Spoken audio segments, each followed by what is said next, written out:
Look at these rosters. These were some of the peak years of Dragongate, and this is the roster at the time of this video. The visible difference, of course, is more units with fewer wrestlers in each. So why is that a problem?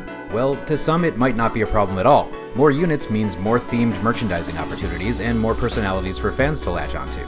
So from a marketing perspective, that might be a benefit. But wrestling is an unpredictable business, so this format leads to some pretty significant issues. Historically, the unit structure in Dragongate has almost always been one large heel unit with multiple babyface units and tweener factions. Stardom even copied this format. But the numbers for that are usually teams of 5 or 6, with the heels having greater numbers, sometimes up to 9 or 10. Or sometimes the roster will be divided in special cases like the Generation War or Junction 3 vs. Blood Warriors. Well, it looks like we're on the cusp of some changes. Heading into 2024, they had nearly all 4-man units, except for perennial underdog babyfaces Natural Vibes coming in at 6 members. It's a strange decision to make the underdogs the biggest team, especially since there were long stretches of time where none of them held title belts. If the biggest team isn't dominating, they look like a weak unit. At the time of this video, Shun Skywalker has been sowing discord in Natural Vibes, and Jackie Funky Kamei is being courted by Big Hug. This may be outdated by the time you see this video, because Dragongate has a habit of changing things right after I make content about it, but even if that's the case, it doesn't change the numbers much. One major issue with smaller units is the fabled Lost Post member of the team, the one who can take a pin without hurting the status of others who are being pushed at a higher level. Usually this is a rookie or lower card wrestler, but a good example of the problem I'm talking about is with D-Courage, which started as a tag team. Even after Madoka Kikuta joined, the problem showed up quickly in the form of which member had to lose. They were pushing Kikuta to the top and priming Yuki Yoshioka as a future ace, with both being 2 of the Reiwa 6. So that left Dragon Dia to take pinfalls for the group, which is a problem when you're trying to establish him as a strong Bravegate contender or even as a tag competitor, and especially as the wrestler continuing the Dragon lineage. The rookie Ryoya Tanaka joining means he can take the pinfalls now, but even then, it gets a bit predictable to have the new kid always lose. The other issue, which has been especially glaring this past year, is injuries. 2023 was a cursed year for Dragongate, with major injuries repeatedly plaguing the roster and changing big plans around. Between injuries and month-long tours to the US, there were multiple points in 2023 when Zebrats, the heel team that should have overwhelming numbers, was only down to 3 members, at least in Japan. When Diamante and later Hyo left the group, the rookie Yoshiki Kato brought them back up to 4. But anytime someone was hurt, every trios match with Zebrats had the exact same lineup. The benefit of having more is that if there's a big unit rivalry match coming up, you can hot swap an injured member for a healthy member without needing to rearrange the entire card to change the opponents. That's evident nowhere else more than Gold Class, who had an absolutely cursed first year of their run, between members leaving, injuries, and shifts in focus. Naruki Doi has even had to temporarily come back to the group several times just because they didn't have the numbers for Triangle Gate matches. I feel bad for Kota Minoura as the centerpiece of the faction because he keeps suffering false starts in his direction entirely because Gold Class's tone kept changing. So it's no wonder he hasn't caught on as fast as the other Reiwa 6 when every 6 months or so he's had to adapt to a new character.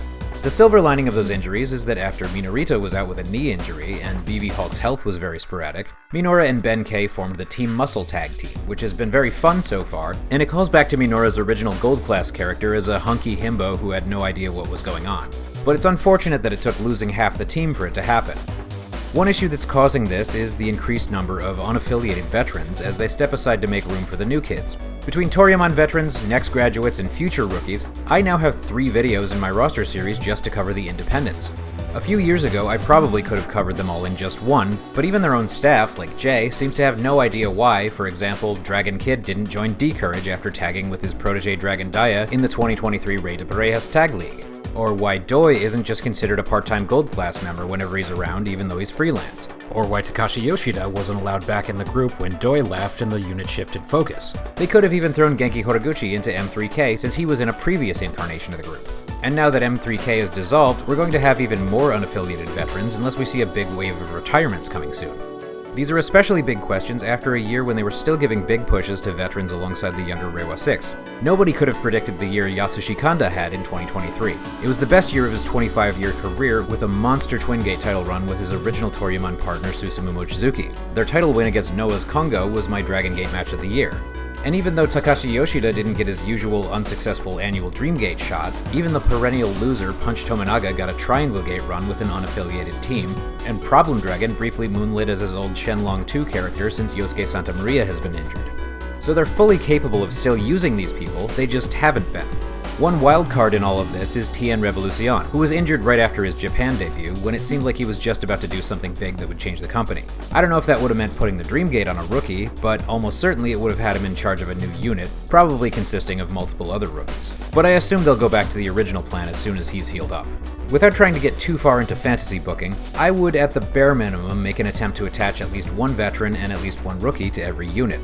I would also bring back the format of some previous units like Team Veteran, where several of the old guard band together, which they could still do with the remaining original M2K, or units like Mochizuki Dojo and Overgeneration, where veterans led a team of rookies. Yes, Overgeneration stuck around too long, but the format wasn't the problem. I don't really know who's to blame here because I'm not sure exactly who made these decisions or why. It could be Ultimo Dragon, or Ryo Saito, or even a Gaura decision. But as Dragongate starts coming back after what was a very transitional post-pandemic year, if they want to be consistent without getting stagnant, they're going to have to fix this issue. And that means doing something about the number imbalance and the sheer amount of independence, as well as finding more people who can take a loss for a unit without hurting their status. So does Dragongate have a unit problem? Currently the answer is yes, but they can fix it, and it wouldn't be that hard to do. One last quick note, I am very close to being able to monetize this channel. The only one of YouTube's criteria that I still need to fill is public watch hours within a year, and I'm currently falling short of that. So even though most of my content isn't that long, if you're a subscriber and you go back and watch my old content, or link more of your friends to it, I should hopefully get there pretty soon, especially my long-form videos that often take months to put together. So if you like my channel and want to support it, just get more eyes on it. Thanks for watching.